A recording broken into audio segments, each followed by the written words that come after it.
పైగా అమ్మాయి నచ్చింది, నాకు మీరు నచ్చారు. మీలాంటి కోటీశ్వర్లు అల్లుడితో విజయం అందడం రిజర్వ్ బ్యాంక్ ని పెరట్లో పెట్టుకున్నట్టే. చాలా సంతోషం. ఇకపోతే మీరు వారు లాంఛనాలు అవి ఒక్కసారి మాట్లాడేసుకుంటే. తమరు ఎలాగంటే అలాగే బాబు. ఏమయ్య శేఖర్, నా చెల్లాయి ఆనందంగా ఉండటం కోసం ఏ లోపం రాకుండా అన్ని సవ్యంగా జరిగాయి. ఇంకేం రమణయ్య గారు, మీకు ఏం కావాలో ధైర్యంగా అడిగేయండి. చిత్తం మార్కండేయుడికి పరమేశ్వరుడు వరాలనా వినిపిస్తుంది తమ మాట, కనిపిస్తుంది తమ అభయహస్తం. అర్థం వేసుకుంటారు అనగా 50,000. బాబు, మా తాహత గారి ఊహించని విషయం. తమరేదో పరిహాసానికి అంటున్నారు కానీ వారి లాంటి వారు తమ పక్కనుండగా. పోనీ కాస్త ఆలోచించి ఇంకొక మాట చెప్పండి. చిత్తం తమరు అలా చెయ్యి నిలబడితే నేను మాత్రం ఏమంటానండి, 40,000 తీసుకోండి. బాబు, మమ్మల్ని మా స్థాయిని కాస్త చూడండి. అయ్యో రామా, మిమ్మల్ని కాదండి మహానుభావ, వారిని చూసి. పెద్ద ఆయన అంతగా అడుగుతున్నాడు, ఇంకొక మాట చెప్పండి. ఆఖరి మాట 30,000 చేసుకోండి. 30? సరే, ఇక మీరెవరో మాట్లాడుతూ నేను చెప్తాను. 25,000 చేసుకోండి. ఆ పై విషయాలన్నీ నేను చూస్తాను. ఆ నమ్మకం నాకు ఎప్పుడు ఉందండి. చూడండి బాబు, నేను కూడా కొన్ని పద్ధతులు ఉన్న మనిషిని, మాటకు ప్రాణం ఇచ్చేవాడిని. పోతే బాబు, ముహూర్తానికి ముందే డబ్బు నా చేతికి అందా. అలాగేలేండి, డబ్బు చేతిలో పడిన తర్వాతే తాడిపట్టు కట్టిద్దరు కానీ మంచి రోజు చూసి ముహూర్తం పెట్టుకుందాం. అలా అన్నారు, దివ్యంగా ఉంది. అలాగే.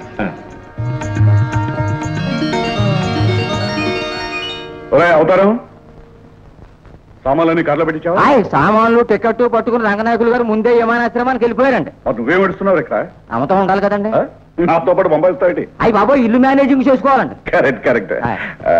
టైం అవుతుంది, శేఖర్ ఇంకా రాలేదు. మరి పాటికి అదిగోనండి, మాటల్లోనే వచ్చేసారు శేఖర్ బాబు గారు.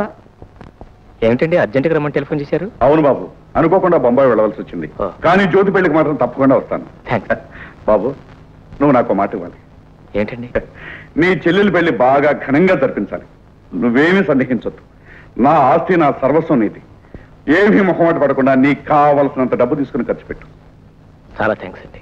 అవసరమైతే అలాగే చేస్తాను. పెళ్లికి అవసరం కాకుండా ఎందుకుంటుంది బాబు? నా కోరిక ప్రకారం చేస్తేనే నాకు ఆనందంగా ఉంటుంది. సరేనా? గుడ్. వస్తాను. ఏంటి సార్, పెద్దలు కష్టపడి కట్టించిన ఇల్లు తాకట్టు పెడుతున్నారు? శుభకార్యం జరిపించడానికి పెడుతున్నాను. మా చెల్లాయి పెళ్లి. అచ్చా, ఇంతకీ ఎంత కావాలి సాబ్? కనీసం 30,000 కావాల్సి వస్తుంది. మాకున్న ఆస్తి ఎలా ఇల్లు. ఈ పత్రాలు దానికి సంబంధించినవి. వీటిని దగ్గర పెట్టుకుని డబ్బు ఇవ్వండి. మీపై మాకు నమ్మకం ఉంది సాబ్.